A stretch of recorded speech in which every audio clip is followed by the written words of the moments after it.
Greetings from the apocalypse. Today I'm going to show you how to cut your bezels. A lot of times after you're done fusing or soldering, you're going to have some excess to remove. If it's only just like a little tiny bit, like maybe 1/2 millimeter or so, I'm just going to sand it.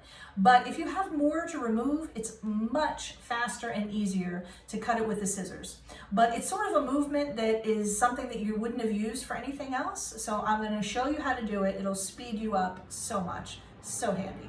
I am going to use Joyce Chens cutting shears, which are kitchen shears, because they're really sharp and they go through metal like that, which is why I'll also insert the reminder, never get your hands or your fingers in the path of your scissors because it'll go through you like that.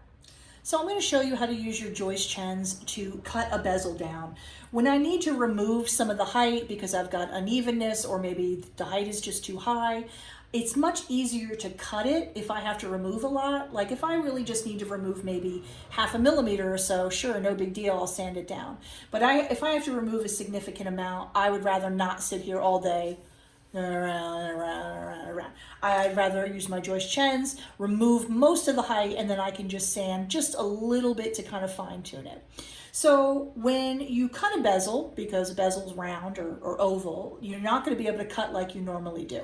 Now, normally when you cut, I'm sure you remember from my past videos, you're going to line yourself up beautiful and straight with the bench, and your scissors are going to be held, straight ahead in front of you. But for this, can't really do that. So what we're going to do is this. Again, I'm right-handed, so I'm holding the bezel in my left hand. So first, I've got my scissors like I would normally hold them. Then I'm going to flip them, palm up, and I'm going to cut counterclockwise. Okay? See, just like that. So what I do is I open up the jaws nice and wide, and you're going to have to tilt your scissor back a little bit. If you keep it perfectly level and right here, you won't be able to catch anything. You won't be able to grab the edge of the bezel. So you're just going to take it and tilt it back just a little bit so that I can grab a little. And there I've got it. So you cut a little and then slide them forward. You get your best cutting in the very inside jaws right here, not toward the tips. The tips tend to really kind of compress a little bit more and you'll get more distortion. If your bezel gets a little distorted, you can easily just round it back out, but of course I would rather not mess it up in the first place, okay? So slide it forward, cut a little bit.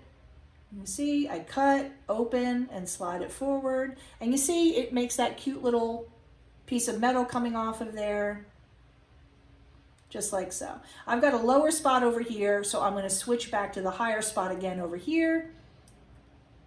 Tilt my scissors back a little bit, you cut a little, open it up, slide forward. Now, in the beginning, this is going to be a little tricky because it's really a hand technique that, as far as I know at least, you never have used for anything else. But if you practice this, you will be amazed. You will be able to cut your bezels down so much faster because I'll start to really go at normal speed. You see what I mean? You just whip your way around. And you notice also though, I'm taking a little bit off. I'm not getting crazy and trying to take a lot. I'd rather go around multiple times. Whoops. I'd rather go around multiple times and just remove a little bit at a time so that you don't get too crazy. Okay, so practice, but I'll show you one more time. Scissors held forward, palm up, and we're going to cut counterclockwise around the bezel. And line it up at the front like this. Tilt it back so you can get a little bit of your bezel in there. Cut a little bit, open your scissors, slide it forward, cut a little bit, open your scissors, cut it forward. Like this. You see? It'll make those cute little spirals off of there. And if you practice this technique a little bit, I guarantee you it's going to make cleaning up your bezels a whole lot faster.